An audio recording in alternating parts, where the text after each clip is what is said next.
Hello guys, this is going to be a throwback to spring video about painting outside with watercolors.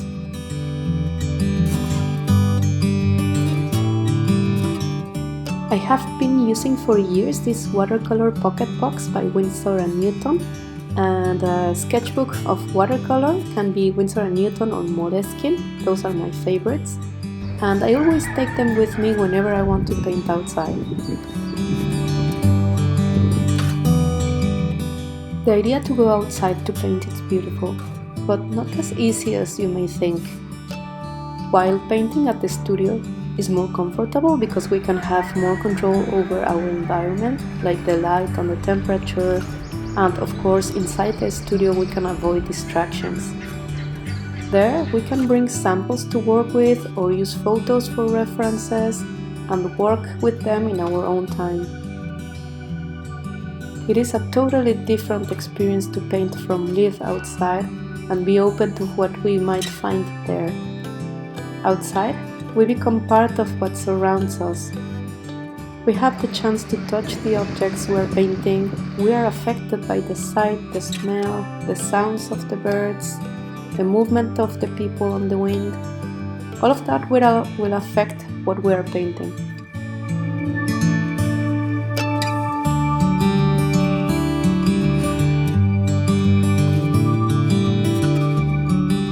The first thing I wanted to do by the end of the winter was to go outside in search of snowdrop flowers, also called spring heralds, for being the first to bloom and announce the arrival of this season.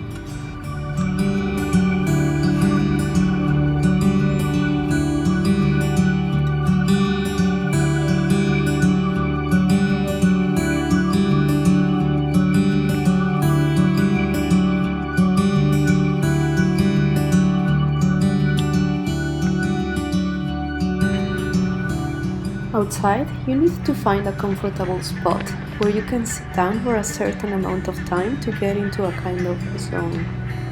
In that ideal place, most of artists prefer avoiding distractions and interruptions to be able to abstract and have a dialogue in their own minds with whatever they are painting. In some way, painting outside, it's like absorbing all those stimuli and translating them into colors, lines, or impressions in your paper.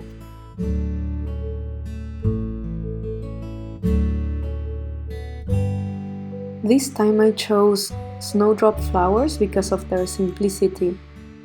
By doing simple drawings, I can get back into basics and just be aware of the shapes and the details that I might be using later on more complex paintings.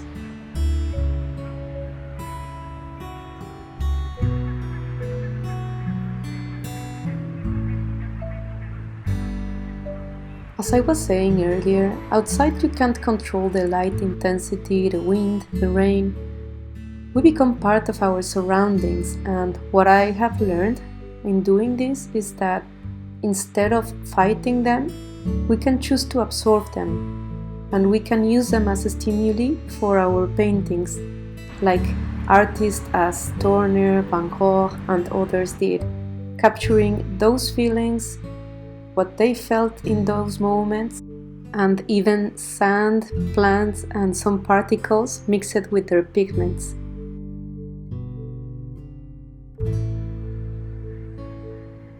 We could always get back to the studio to complete the artworks and to take those sketches as references. But the experience of painting outside, I believe, it's a very charging experience for our senses.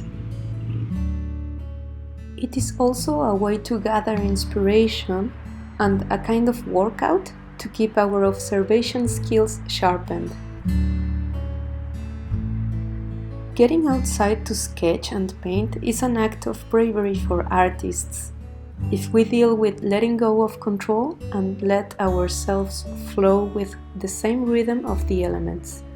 Let me know what you think about painting outside, or if you have never tried that. Would you like to? So before I say goodbye guys, I just wanted you to know that I will be making at least one video a week for my Patreon account, about experimenting with painting techniques, and reflections about the creativity process. So if you feel curious and interested, feel free to subscribe and see you there. You can also see what I am up to now on my social media accounts and in my website. So feel free to visit them and see you in the next video. Bye!